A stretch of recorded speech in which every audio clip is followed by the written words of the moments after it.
சுவையான மிளகு சட்னி செய்யறதுக்கு அடுப்பு பத்த வச்சு தேவையான அளவு எண்ணெய் ஊத்திட்டு 2 டேபிள் ஸ்பூன் மிளகு சேர்த்துக்கோங்க. அதோட 5 வரமிளகாய் சேர்த்து வதக்கிக்கோங்க. 1 ஸ்பூன் வெந்தயம் சேர்த்து வறுத்துக்கோங்க. வெந்தயம் நல்லா வறுபட்ட உடனே அது பவுல்ல மாத்தி தனியா எடுத்து வச்சுக்கோங்க.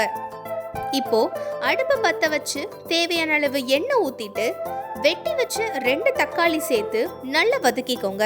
அதோட 1 ஸ்பூன் துருவன தேங்காய் சேர்த்து வதக்கி மிக்ஸி ஜார்ல மாத்தி அதோட ஏற்கனவே வறுத்து எடுத்த மிளகு காஞ்ச வரமிளகாவை சேர்த்து நல்லா அரைச்சு பவுல்ல மாத்திக்கோங்க.